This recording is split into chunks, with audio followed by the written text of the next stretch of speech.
Hi everybody, welcome to PB&J week 2. We're kind of a mess this week, but it's okay. Let's start somewhat informational here. Okay. All right. So Women's History Month is an annual observance to highlight the contribution of women to events in history and contemporary society. Celebrated during March in the United States, United Kingdom, and Australia, corresponding with International Women's Day on March 8th.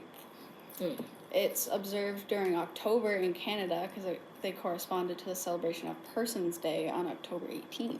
Persons Day? Mm-hmm. Like person? Like a person? Like persons, like people day. Oh, okay. They're like, I didn't know it's also was... Women's Month. I didn't think it was. Okay.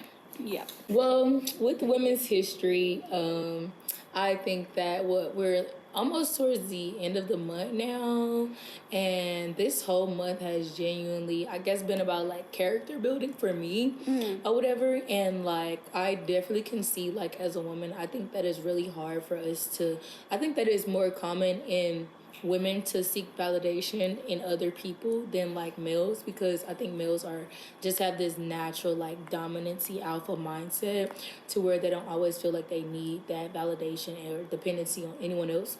But I think that mentally it's harder for women simply because we crave and desire more than men do, I guess, because we just naturally have that codependency like embedded into like our genes, genetics from like beginning of time, from like when Native Americans, like women going out and collecting berries and fruits and different herbs and plants to bring back to their tribes, and then the men going out and doing a hard work as I've been like going hunt and killing all these animals, and the women just basically took care of the kids and make sure everyone was like fed and safe. So like I think that is one of the good things to think about or whatever. What is your opinions on like women needing like craving validation or dependency on men? Do you think that is I agree that it definitely stems something from like way back, because you have to think about the fact that like women were like housewives. They did everything to please their husband. They had to make sure that they did everything on time for their husband.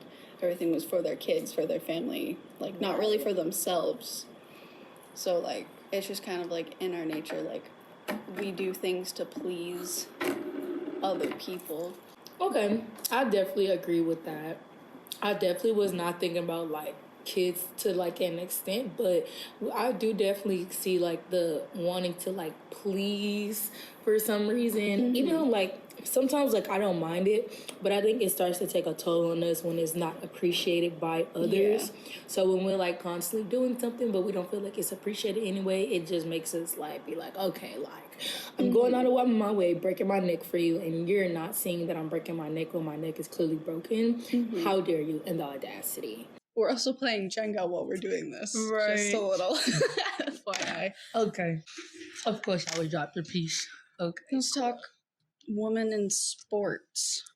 Honestly, I think now, like in this generation, like women in sports is low-key starting to make a come up, and is low-key starting to get a little bit more excitement than like I guess some other sports, I guess. But I don't know, I guess the aggression and just women showing that like, yeah, we can actually do this and we can also be entertaining, because I think in sports a lot of the controversy is just that women's sports is boring to watch. But I ain't gonna lie, like sometimes it is boring to watch depending on what sport it is. But then again, like depending on what sport it is and what you like, I don't think that it's like too boring or whatever. But now I guess people are starting to get the excitement because people are starting to actually show what they like, what they actually like as far as like women's sports. So that's my controversy. What about in like the news field of like women in sports? What do you think? In the news field for women, I would say that there's definitely like a stereotype for it. Like if you work in a news studio, it's either you're gonna be an anchor and you're gonna be all like dressed up, all pretty, all proper, very confident in everything. Or if you're behind the scenes, you're pretty much stereotyped to be a bitch to everybody. Like it's either one or the other. You're either supposed to be all pretty in front of the screen, or you're supposed to be behind the screen yelling at everybody and I guess like direction. bossing everyone around. Mm-hmm. I definitely agree with that because like, and I don't think that like it's us like just naturally happen to do that, but it's just because like it's we coming into like the industry, like, and when it comes into like the tech field side of it, like behind the scenes, behind the camera, like in other positions that aren't anchors, you kind of have to have that tough, rough like outside towards everyone else because you're probably going to be around a whole bunch of other men, and then also like you just have to, it's a respect thing, you just have to earn your stripes, and you have to like let them know like, yeah, like y'all are not finna play with me and my career and my job, because some men will try to like belittle you or whatever and like basically call you dumb and that you don't know what you're doing just because you're a woman, and they think that you can't do their job or can't do their job better than them. So like I think that's where like the bitchy side comes from it. But if they didn't make us have to put on a tougher outside or a tougher, like more aggressive side, then I think we will be good. Like I don't think it would have to be that, but it do be that, and I think that it helps because it just helps earn respect from our what do they call them? The colleagues. Colleagues, yes, that's word of the day. Word of the day. Word of the day, colleagues. Yes. Do you think that that it costs more to be a man or it costs more to be a woman? Oh, 100% a woman. You have to think about the fact that if you want to buy pads and tampons, you're going to go to the store and spend like $30 to get a box of tampons. $3,000 on cotton and string. No, for real. Like, what?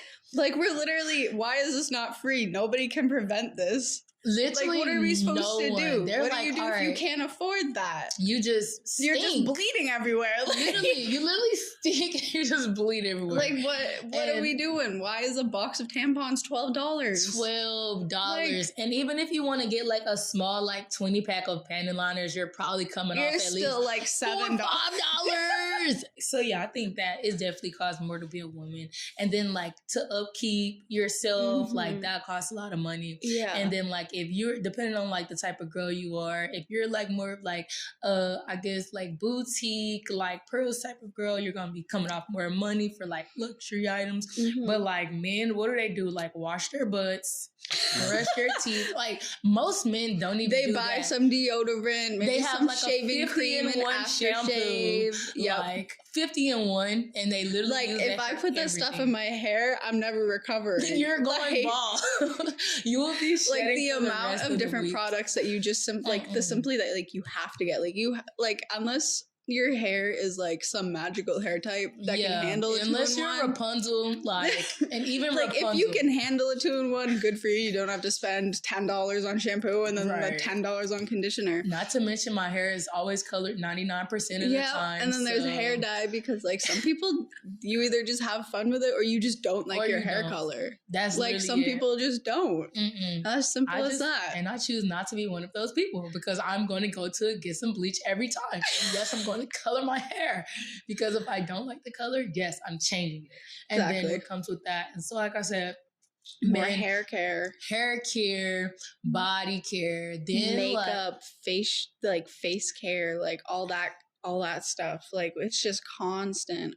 And I feel like if you don't do some type of like skincare or like your face is just dirty, like your face not is even just that dirty. Like if you don't do like specific like stereotypical woman's care stuff, like you could judge. No, like can we talk about the fact that like woman body hair, like why is that a problem? Like maybe I don't want to shave my armpits every single day, like literally, like, and that's what I'm saying. Like okay, then like once you go through like a razor, now it's like okay, now razors become an investment because if I don't freaking shave my arms or something one day, or maybe you know what, I just don't want to shave my unibrow that you can see from 50 feet away. You're like, you know what, okay, now I have to go invest in some more razors, invest into like wax, and then if you don't want to do it yourself, you're gonna have to go pay someone else to do it. So everything that like a woman has to do to take care of themselves, they have to pay for it. But then like those men who are like, even some men get judged because they're like, oh, I go and get my facials done or I go get my nails done. And they're like, ew, you're a man, you go get your nails done.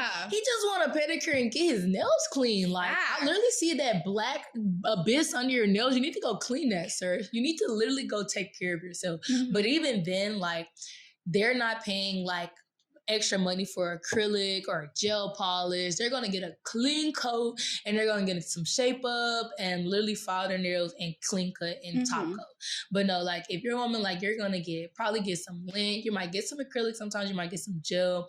And either way it go, you're still going to be coming off like some extra money for like all of those luxuries that make you a woman. Like if you don't like any of those like luxury things, like you're still a woman. Right. Like what? You're just not the woman that like, for some like reason. The like stereotypical like girly girl, but like I don't know. I feel like especially in today's world, it's like maybe 40% of the woman population is actually girly girl, and then everybody else just does their own thing. Literally. Like, why do we have to do full faces of makeup and walk around in jeans and pretty little tops and stuff? Like, guys, look at this.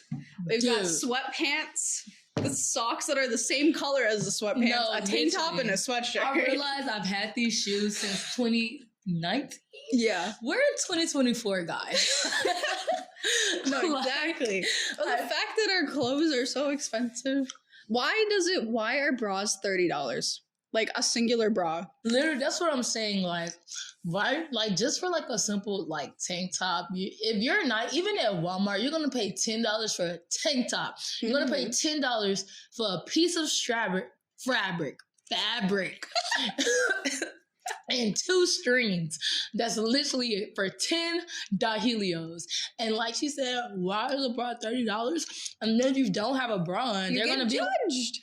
They're like, oh my gosh, that's not appropriate. That's not appropriate. Like, okay, everybody has nipples. Deal with it. Men have nipples. Their nipples just don't extend. That's not our fault. Literally not our fault. I did not ask to be a woman, so why are you charging me to be a woman? Mm-hmm. Basically, in America. I don't know how it is in other countries because I haven't been to other countries yet. Whatever, but I know in America, yes, like they're going to charge you for your basic necessities that you did not choose to have or ask for. And then like with the controversy of like, oh, like men like not staying with their baby's mother or whatever, their baby's mother, yeah, like that also is a big thing. But like I don't really dig too much into that like world because I don't got children, so like that's not my concern. That's not or whatever we have to. But like I do think sometimes that like it is like a little messed up that like a woman can get impregnated by a man, but a man cannot. But a woman can get impregnated by a man, but like not the other way around. And a man can just be like, okay, well, you're stuck with that problem, right? So like now you're stuck with that problem, and like there's no like any type of law that says that they have to like stay and take care of the child. And like some women, like they might have the child, and then the child might go with the father, and then the mother be like, okay, well, that's your problem now. And so like controversy, but majority of the times like it's usually like the man leaving the woman or whatever. So like I don't really think that is fair for like us to like get impregnated by them and then them just being like, okay, well now you're stuck with that problem for 9 months and like I'm not going to be around at all or like help out in any way or whatever. And then to mention on top of that, they're like, well, you're going to have to keep this child. Sorry.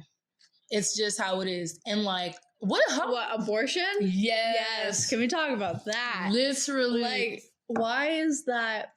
This might be a really political conversation. No, but like, I was literally like, but at the same time, this is our podcast. Sorry. This is our podcast. We have our opinions. But I feel like, I don't know if, I feel like abortion should have a law.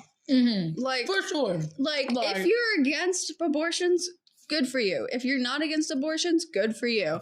But keep like, them. You can have mine. Like, if you're not against it. Like, I don't know. It's the fact that they are banning them because I get the women that are like messing around with random guys and they like get pregnant and then they go and get an abortion and they just keep doing that. And they just don't. But then like the girls that are like, I don't know, they're in like an abusive relationship or they get raped or something. They're stuck with that. Literally. Like, and then it's not even like, oh, but like that's your child.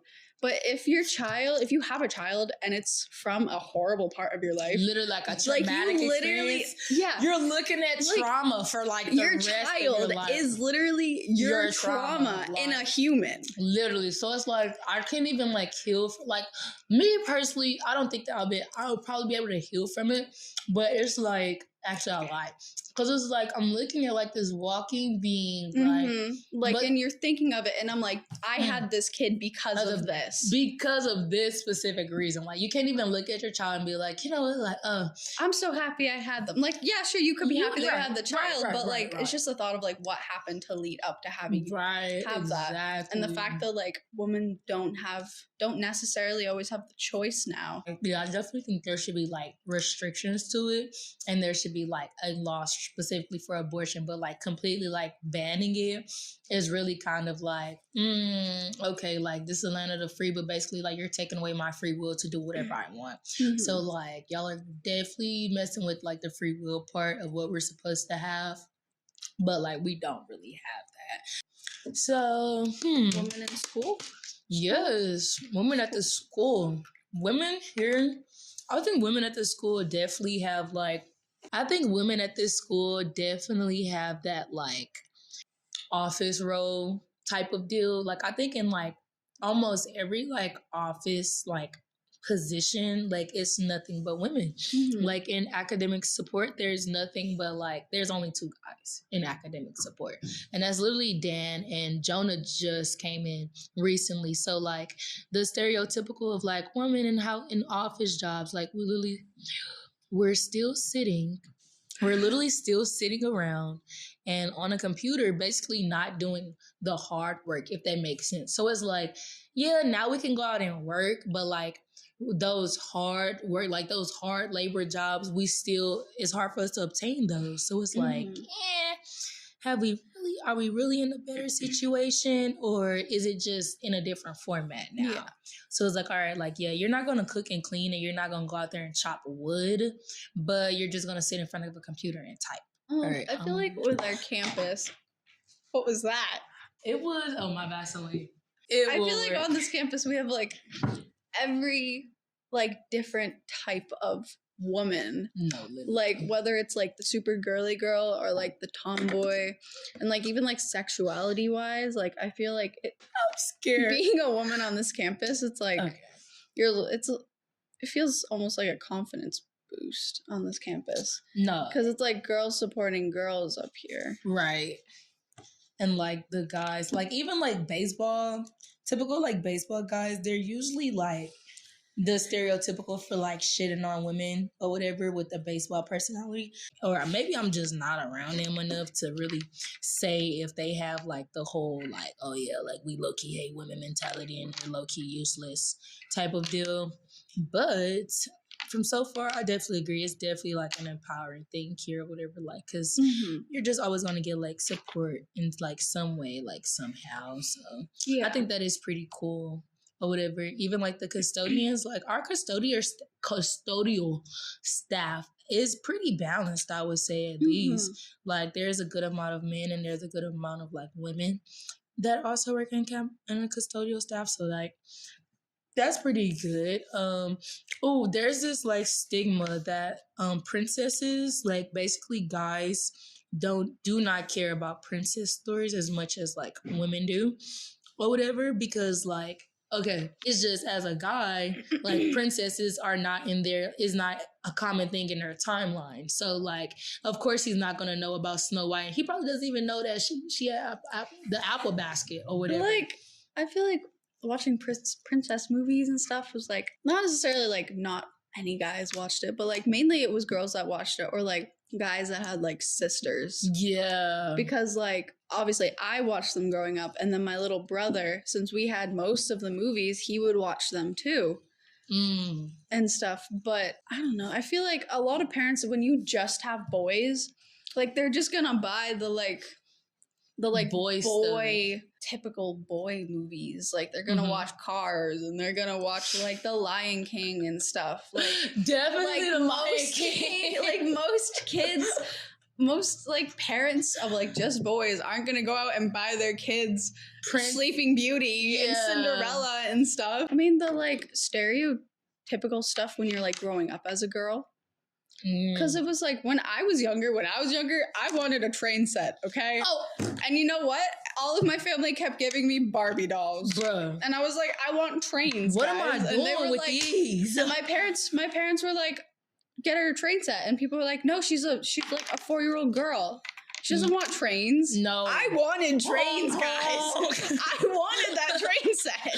Oh, for sure. Like, I would like always like walk into Walmart and like when walking past the toys, I'm not looking at these hairbrushes and freaking Barbie dolls. Because like, why is the girls section? Because it's like the girls aisle and the boys aisle. Their side looks so much cooler. Dolls. It's nothing but pink and purple and yellow. Real pets and stuff. No, I don't want no furry pets. All of that girly stuff. And then you go into the boys section and it's like Legos. Nerf guns, Star Wars, literally, Nerf guns, action figures, every Legos. Video game that's ever been popular in the past like 10 years. With Legos, like I get the appeal of the Lego friends and like the fact that they made like the princesses into Legos and stuff, but like I don't want that shit. Like, of course, I had some of the Lego friends stuff growing up because it was just like, oh yeah, it's girls cool. and Legos, that's cool. But like, I wanted the fire truck. Damn. Okay, let's see. Maybe do like one more topic because we're at a half hour. One more. Let's see. Just for like funs and giggles. Okay. Some people say that growing up as like a girl is harder than growing up as a boy because like parents are harder on girls than they are for boys. Why do you think that's so? Well, I think that it's more so that moms are more hard on the girls than the dads are. Because, like, the moms are like, you need to be a strong woman. Like, basically, you need to learn how to be strong. You need to be independent and everything. Like, go do things with your dad. Let your dad teach you how to do this stuff. But then, like, at the same time, like, they still want you to be feminine. Right. So it's like difficult to grow up as a girl because you're being taught to be feminine, but at the same time you're being taught to be independent and do things that a man would do. That is also very true. I agree with that. But basically, like, I think majority of the time, basically, like, they're training us to be housewives, but, like, not because we want to be, but just because, like, we just need to know how to do things on our own, which is why I feel like a lot of men, like, if a woman don't have, like, certain things that a man is looking for, it's literally because he's looking for his mother and somebody else. Like, he's looking for someone to take care of him all the time. But, like, in this generation, like, it's every man for themselves. Like, we're not going to be out here, like, basically, like, you ain't got no job, you're cut. That being a girl, it is what it is. It is what it is. So that's going to wrap up this month's podcast. Tune in next month for we have Pride Month. We're talking about Pride Month stuff. It's not technically April's not technically Pride Month, but it's a pretty important one, and it's pretty. Yeah, it's a pretty big one for campus. So I think it'll be a good one. We're gonna get 2 guests. We're gonna have 2 guests next month for Pride Month, and they're definitely very colorful people, I would say, and very knowledgeable, at least on like even for some. There's actually history on this campus when it comes down to Pride, so it'll be interesting to hear about that. So very good podcast. Yes, guys, we will catch you guys later. You guys are tuning in to PB&J. Yes, once again, it's your girl Brianna and Paige, and we will catch you guys next month. Bye. Bye-bye.